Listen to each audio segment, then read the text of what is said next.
दोस्तों, रावण की मृत्यु के बाद आखिर क्या हुआ था उनकी पत्नी मंदोदरी के साथ, और क्या सच में विवेचन से की गई थी मंदोदरी की शादी? आखिर क्या है इनकी सच्चाई? दोस्तों, बता दूं, लंकापति रावण का वध करने के बाद मंदोदरी का विवाह विवेचन से हुआ था। इसके बावजूद रामायण में मंदोदरी के बारे में बहुत विस्तार से नहीं बताया गया। आइए आपको बताते हैं मंदोदरी कौन थी और रावण कैसे उनका विवाह था। पुराणों मुताबिक मधुरा नाम की एक अप्सरा भगवान शिव की तलाश में एक बार कैलाश पर्वत पहुंच गई थी। मां पार्वती की अनुपस्थिति पाकर वे भगवान शिव को प्रश्न करने में जुट गई। पार्वती जब वहां पहुंची तो वह मधुरा के वदन पर शिवा की भस्म देखकर क्रोधित हो गए। उसी समय पार्वती ने मधुरा को 12 साल तक मेढक बने रहने का श्राप दे देती है। इसके बाद भगवान शिव ने पार्वती से क्रोध में निकले श्राप को वापस लेने का आग्रह किया। माता पार्वती ये श्राप तो वापस न ले सके, लेकिन उन्होंने कहा कि 12 साल बाद वह अपने असली रूप में वापस आ जाएंगे, तब उन्हें ये श्राप भोगनी ही पड़ेगी।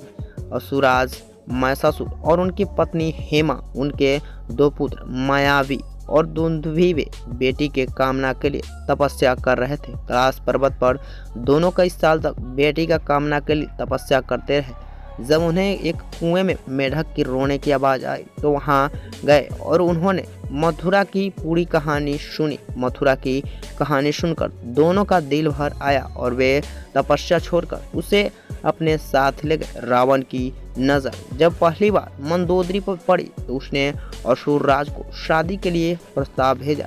एक अहंकारी राजा होने की वजह से असुर राज ने यह प्रस्ताव ठुकरा दिया। इससे राज्य में युद्ध की स्थिति बन गई थी। मंदोदरी जानती थी कि रावण उसके पिता से ज़्यादा शक्तिशाली शासक है, इसलिए उसने रावण के साथ विवाह स्वीकार किया। सीता का अपहरण करने पर मंदोदरी ने रावण का विरोध किया था। उसने बार बार रावण को समझाने का प्रयास किया कि राम की पत्नी का इस तरह अपहरण करना लंकेशपति का शोभा नहीं देता।